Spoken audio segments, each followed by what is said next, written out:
When I say small businesses and small websites, I'm not talking about revenue, resources, that kind of thing. I'm talking about genuinely small websites and websites with a small number of products, or sorry, businesses and websites with a small number of products if they're e-commerce, or a small number of services if they're a service business or a SaaS business or a local business sort of thing. So basically, a small number of things to sell. And we'll take a quick look at an e-commerce example. Petespasta.com. Right, these have got a small number of products, so should be able to get the full number of products. But basically, they sell low carb pizza. Don't know why I'm shaking like that on the camera. Low carb pasta and no carb pasta. So keto pasta and low carb pasta. Two different types. They do different pasta shapes. So let's have a look. Penny elbows, rotini, variety, spaghetti, those sorts of things. They do a couple of different bundles. I'll just go back to the home page. But you get the picture. There's a small number of products. There's under 50 products. I'll take that as a bit of a threshold. So what do you do if you're a smaller website, smaller number of products, smaller number of services? For example, say this was a plumbing business and they only did three different types of service. They serviced your boiler, installed a new boiler, removed your old boiler. They're the only services that they did. Same with this with the products. You can't keep creating product pages and you can't keep creating service pages. It doesn't make sense. Like you can't extend your product coverage because then they're gonna start to cannibalize. They're going to be too similar. They've got same intent. You can create different audiences, but that comes into another thing. So if you're a big, let's take the opposite of that. If you're a larger site with thousands of products, let's take an example like this. The most important thing for your website is the structure and the taxonomy. How your products are arranged into different categories and into different segments. That's where you're going to see the majority of the SEO wins and you growing into the organic landscape. So if you're creating new categories to fit in new products with different intent, so you might have like men's red t-shirts, you didn't have that category before. Brilliant, we've got 5 t-shirts that are red for men, chuck them in there, put the collection live, then we'll start getting different traffic. You can't do that if you've got a small number of products. Same again if you're a multinational corporation that's a law company and you do all different kinds of law, all different law services.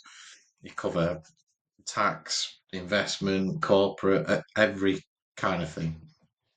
If you are a smaller business with small amount of products and or small amount of services, this is the best thing to do.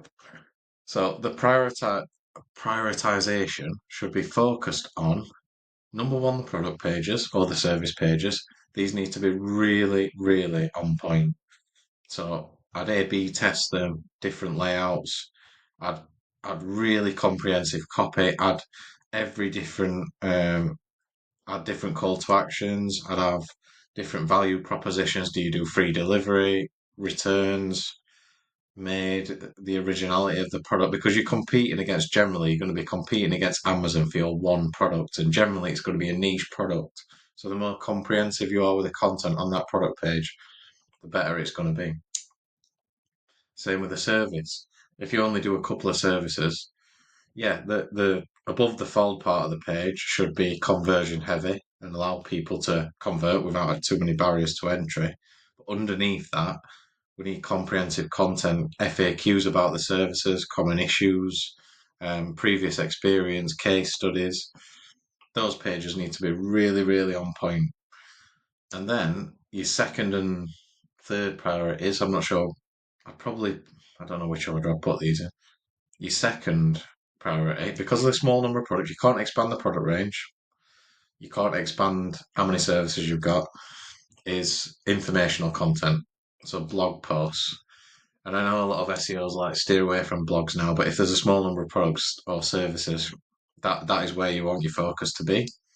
And comparison blog posts, top 10 blog posts, all blog posts around frequently asked questions about the products or services pointing towards the products, any new trends in that industry, Comparison alternatives to top competitor blog posts. So you're sort of piggybacking on their traffic. Like this one, there might be Johnny's Pasta, which is low carb, alternative to Johnny's Pasta landing page. Loads of information about Johnny's Pasta compared to this one. Links to all the products. So informational content is your second priority because the technical side is going to be a small site. There shouldn't be any technical issues, especially if you built it with a CMS like Shopify or WordPress. Forget about technical stuff. Technical stuff and taxonomy and structure is for larger websites, hundreds of thousands of products, multiple 50 plus services.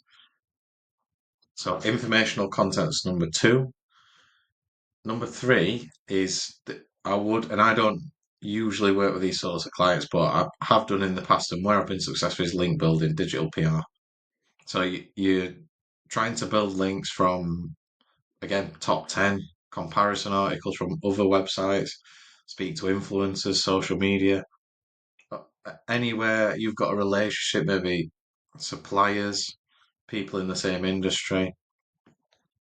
You need to get, you can do reactive or proactive links like Harrow strategies, or um, that's reactive, but you can do more proactive outlinking and stuff, and just constantly utilize YouTube, social, like every social signal. But that's where you want to spend your time. If you're a smaller business website, you want to focus on number one, your money pages, old fashioned term, but product or service pages, get them as comprehensive as possible. Who are your audiences? What sort of people buy from them? List those sorts of people. Who are they good for? Number two, um, blog informational content linking to the landing page. I see it so many times. People publish 50 blog posts, don't even link to the product or services. They just talk about like the information, answer the question, but they don't. We're wanting to drive conversions from the blog post. That's the whole point. And then number three, link building, digital PR, build the authority of the website up there. If it's a niche product, where can that feature? Is the roundups, all that sort of stuff. So they're the three that I concentrate on for a smaller business. And if it's local, get it in Google Business Profile, get it on Bing Maps as well.